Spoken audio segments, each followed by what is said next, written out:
Pemirsa yang dimuliakan oleh Allah Subhanahu wa taala, di antara ayat-ayat juga yang menjelaskan betapa pentingnya kita bersama dengan Al-Qur'an, dan harusnya kita selalu bersama dengan Al-Qur'an di luar Ramadan ataupun di dalam Ramadan.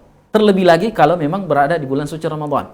Silakan bisa dilihat ya, kalau ada di depannya sekarang mushaf, coba diambil mushafnya di juz 29 di surah Al-Muzammil, di ayat terakhirnya atau ayat 21 daripada surah Al-Muzammil.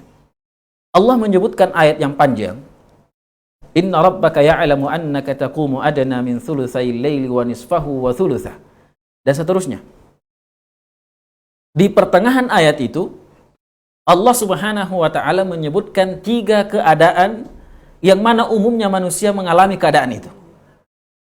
Ada 3 keadaan, siapapun kita kemungkinan akan mengalami salah satu atau bahkan 3 keadaan tersebut. Yang pertama, alima an sayakunu minkum mardah. Ada mungkin di antara kita di bulan Ramadan nanti atau di luar bulan Ramadan akan mengalami yang namanya sakit. Entah itu sakit demam atau sakit yang mudah-mudahan bukan corona atau sakit apapun. Ya, itu mungkin saja ada yang mengalami di bulan Ramadan. Maka ayat 185 di surah Al-Baqarah menjelaskan kalau ada di antara kalian sakit atau dalam keadaan safar, boleh ya tidak puasa, nanti diganti di hari yang lain. Karena mungkin kemungkinan itu bisa terjadi. Ini yang pertama, keadaan yang pertama. Alima an sayakunu minkum mardah. Yang kedua, keadaan kita adalah wa akharuna yadribuna fil ardi yabtaghuna min fadlillah. Sebahagian dari kita mungkin berpindah-pindah tempat mencari karunia Allah. Atau bahasa singkatnya mungkin sederhananya adalah bekerja. Menghabiskan waktunya dengan pekerjaan. Menghabiskan waktunya mencari rizki Allah Subhanahu wa taala, mencari karunia Allah Azza wa Jalla.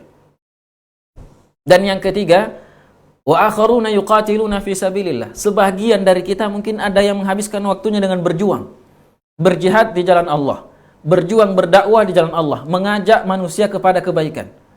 Ini mungkin ya di antara kita ada yang melakukan hal itu. Mari perhatikan 3 keadaan ini, apa yang disebutkan oleh Allah sebelumnya dan apa yang disebutkan setelahnya. Dan ayat ini sekali lagi, ayat ini di luar bulan Ramadan. Maka apatah lagi jika dibawa ke bulan suci Ramadan. Sebelum 3 keadaan ini disebutkan oleh Allah, Allah mengatakan faqra' ma tayassara minal Qur'an. Bacalah oleh kalian walaupun singkat, sedikit dari Al-Qur'an. Sesibuk apapun dan sesakit apapun kita, bacalah yang mudah dari kita dari Al-Quran. Setelah selesai disebutkan 3 keadaan ini, kembali Allah mengatakan faqra' ma tayassara min. Bacalah dari Al-Quran walaupun yang mudah-mudah saja. Artinya jamaah dan pemirsa dimanapun berada, ketiga keadaan ini adalah keadaan yang memungkinkan kita tidak bisa konsen membaca Quran. Ketika sakit, bekerja, berjuang dan yang lainnya. Tapi Allah masih menasihati kita jangan lupa baca Quran. Itu di luar Ramadan. Maka apatah lagi di bulan Ramadan. Syahrul Ramadan alladzi unzila fihi al-Quran. Ayat 185 surah Al-Baqarah. Maka tentu ya, tidaklah hal ini diingatkan oleh Allah, ditekankan oleh Allah padahal keadaan yang sangat berat itu, kecuali karena hal ini memiliki kemuliaan di dalamnya. Maka jika ingin meraih kemuliaan dengan kondisi apapun yang kita hadapi, jangan pernah tinggalkan Al-Quran. Selalulah bersama dengan Al-Quran. Dan jadikan kaidah ini, faqra' ma tayassara minal Qur'an, selalu berada di dalam benak kita. Sesibuk apapun kita, langsung ingat ayat ini. Bacalah walaupun sedikit dari Al-Quran. Ambil lagi mushaf. 1 ayat yang bisa dibaca, itu saja dulu. Kemudian ketika bekerja, teringat lagi dengan ayat ini, ambil lagi mushaf, baca lagi. Kalau kita sudah punya hafalan, hafal, baca apa yang kita sudah hafal. Walaupun hanya 1 ayat.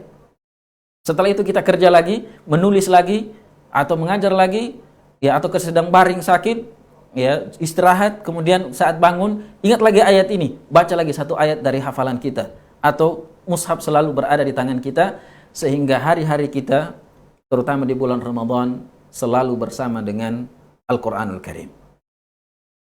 Pemirsa yang dimuliakan oleh Allah Subhanahu wa taala. Kenapa selalu harus bersama dengan Al-Quran? Karena kembali, Al-Quran di antara namanya adalah Azim, di antara namanya adalah Majid, di antara namanya adalah Aziz, yang sangat agung, yang sangat mulia, maka jika ingin mendapatkan kemuliaan, keagungan dari Allah, dekatlah dengan Al-Quranul Karim.